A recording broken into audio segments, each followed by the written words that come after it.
ever since I was like younger, I've had a very vivid imagination. And when Travis passed away, I spent a lot of time imagining that he was there with me, or that I could see him, or that he was beside me, or that I was walking next to him. And it brought me comfort. And hi baby boo, are you gonna wrap the presents in that box?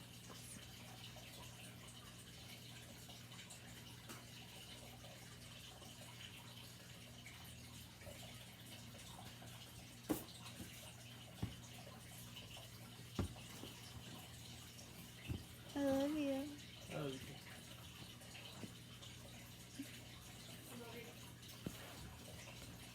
And so I felt that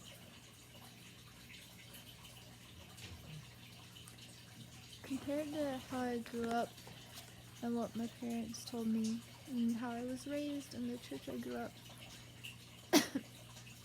is that everybody's asleep. And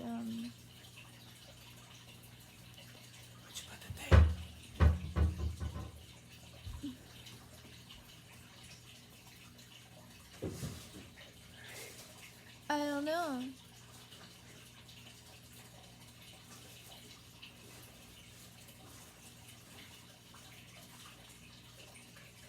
What's the last thing I used it for? We used it to make your mail.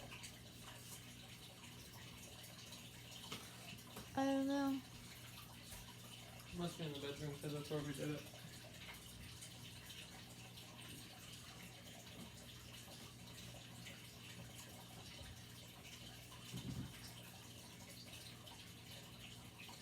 So the way I grew up being taught is that everyone, when you die, you're asleep until the resurrection. And at that time, God awakens all the people. And that never really floated my boat too well. It never really gave me a sense of peace. It's interesting because when I talk to my mom, she says that compared to being told that you go to heaven when she was younger, that didn't really comfort her at all. And so for her, what's comforting is to believe that people, when they die, are asleep. And you're just sleeping, and then you awaken that... Come here, Mowgli. Hey, buddy. Come on. Come here. Hey, buddy. And you awaken like the snap of your fingers, and you wake up for the resurrection. So it's interesting because that concept brings my mom a lot of peace. But for me, it doesn't really. What brought me a lot of peace is when Travis died and I have been grieving him passing. You still live for tape it? Mm-hmm. I'll find it. We only got some.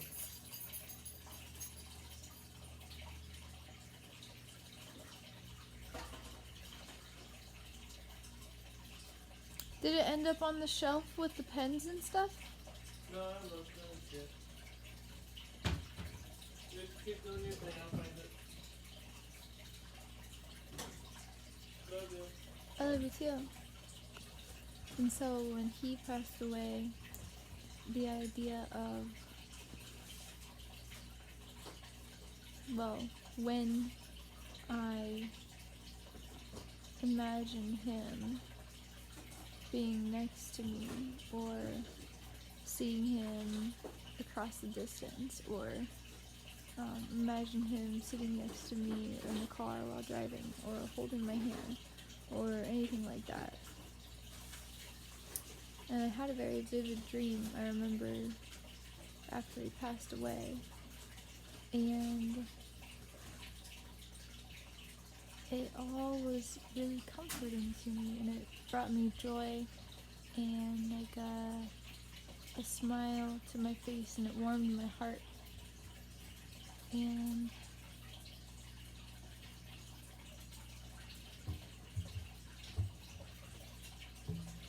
we can always get more tape tomorrow, babe.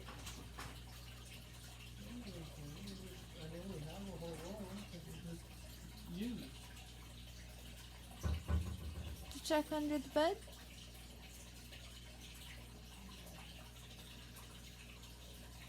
And so,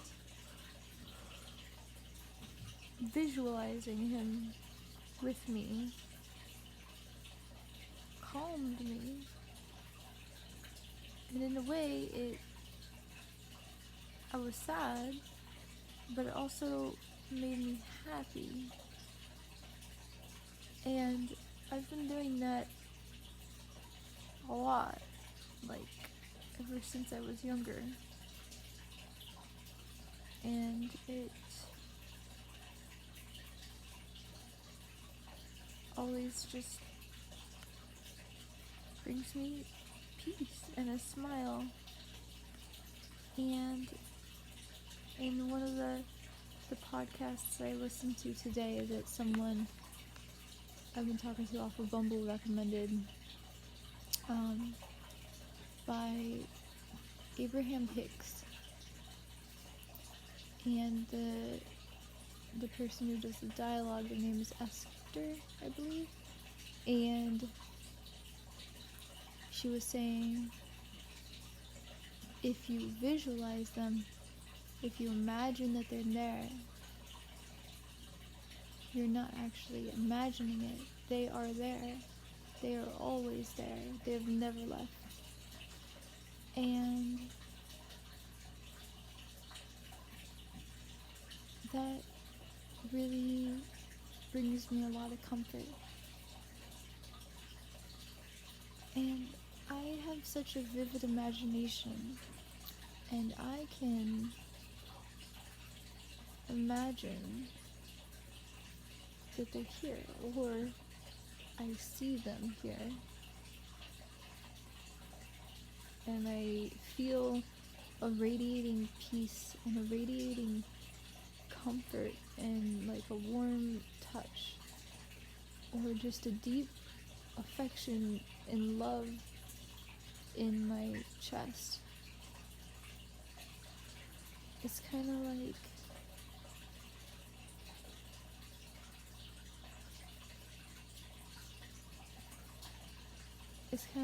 butterflies or adrenaline, but a good kind of adrenaline, like the kind of adrenaline that just kind of makes you burst open with like exuberant love. And what the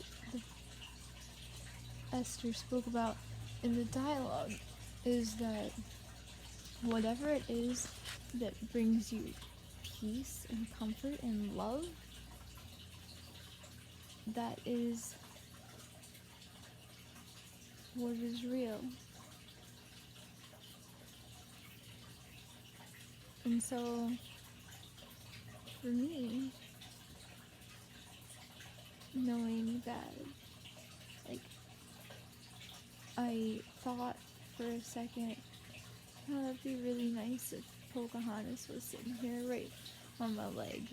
And then I thought, well, she wouldn't be on my leg, she'd be right here sitting next to me on a towel down by my belly, where she always sits, on a towel, all cozy.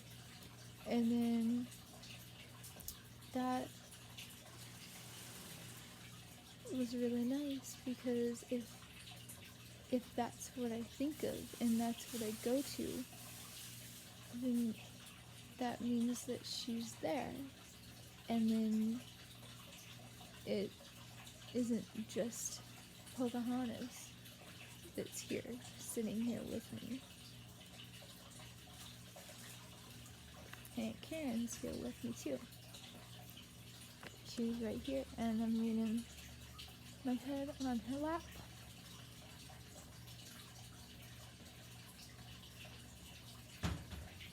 And Travis is down here, sitting by my feet, and he's got my feet on his lap, and he's just hugging my lower half of my feet. And so, like, everybody's got me.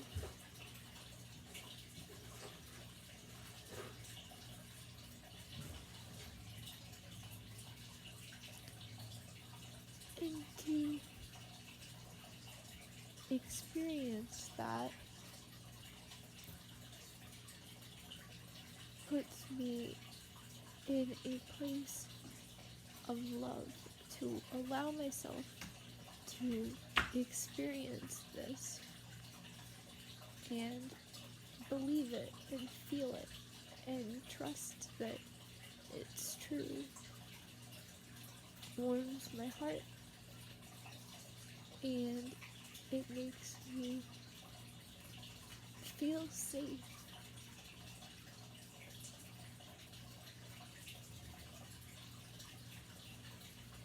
And so, with the other things, say, I don't even want to delve into the other ideas right now, because with the other ideas, they don't bring me as much peace or comfort.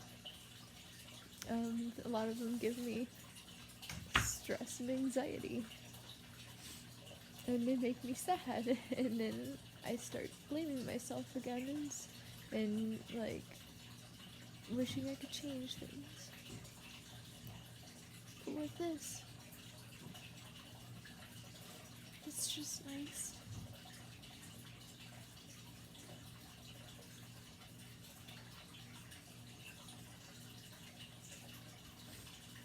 I love him so much.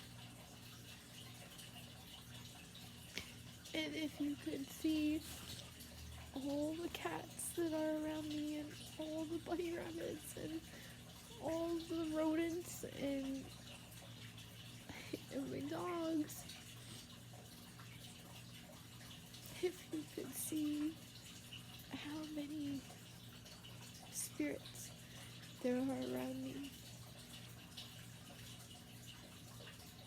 how many people there are around me, how many animals there are around me, there's like a lot.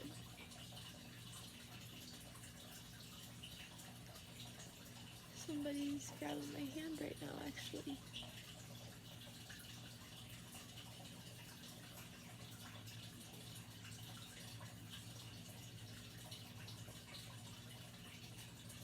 And so, experiencing this and delving into it further and believing it is what brings me peace and helps me feel safe and secure that I'm gonna do it. Because I guess that's my version of experiencing the truth. A truth, my truth. Everyone's got their own way of experiencing it.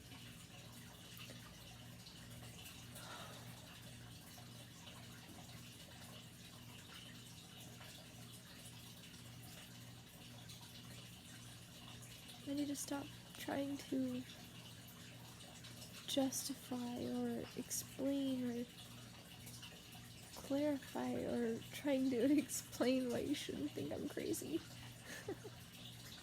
Because that just causes me to have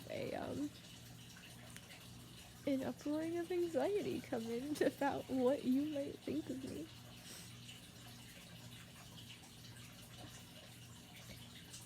But to be concerned about people thinking that I'm crazy just disrupts my peace further.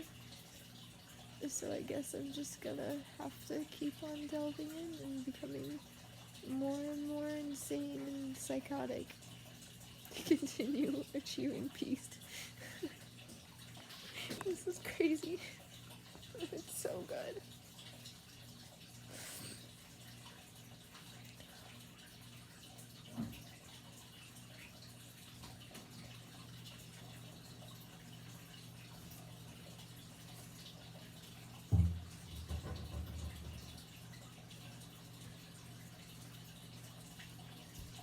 And Brandon's on a wild hunt for tape. Not just that, the kitty litter. You did all the kitty litter? Who's this stinky kitty litter in there? Whoa! Thanks, Brandon. You're welcome. I'll do it tomorrow, okay? Okay. Don't be too cold out there. No, you gotta take it down. No more descending on the porch. We got a lot of spirits in here, and they don't want no stinky doo-doos. It's not in here. It's out there. Well, and in the movie, they said they can't smell no anyways. Yeah. I think these spirits could smell. We don't know that.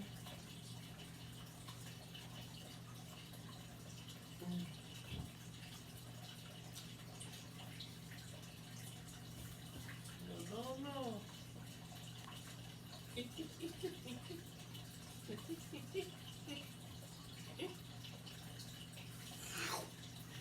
Your hoodie ate you. Yep. How'd you do it, Wayne? I love you. Be safe. Or not. Take a risk.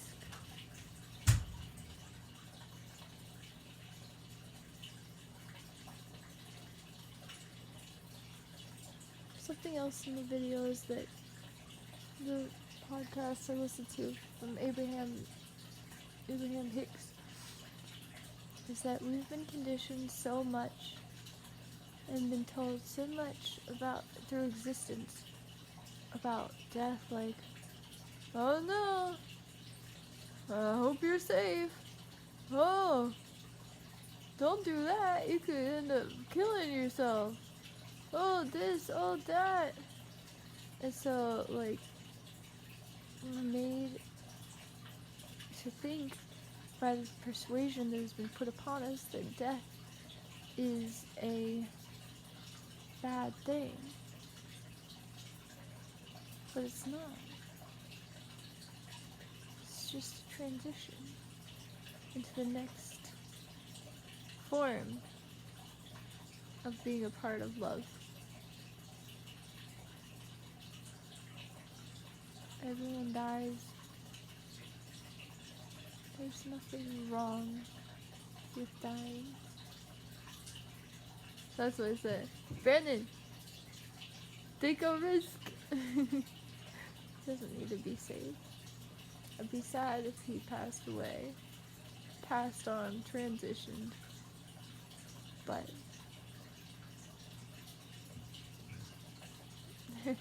there's nothing you can do about it. It's exactly as it should be. The only way that it is and can be in this dimension. Maybe there's parallel dimensions, but not in this one. So we got one path. We don't have a rewind button.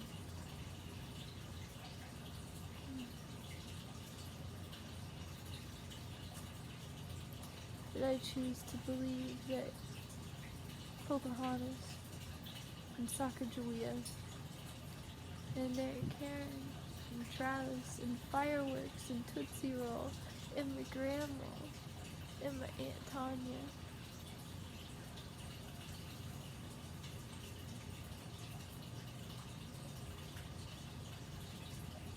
Carl and Chris.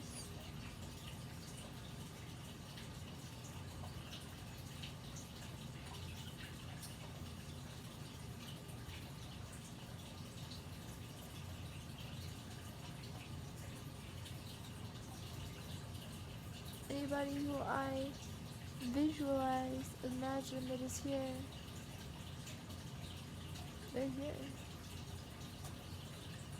Leela and Mackenzie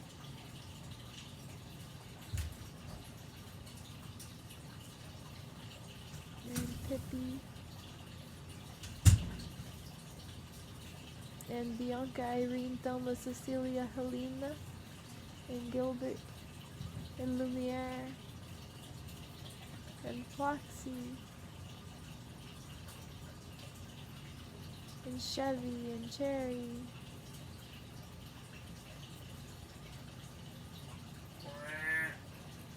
and Mooshface.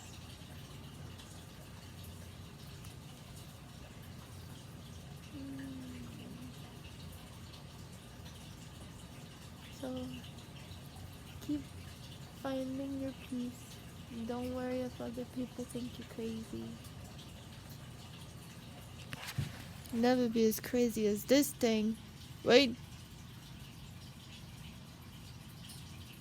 Not you, it's looking at Wayne. I know. You look at me.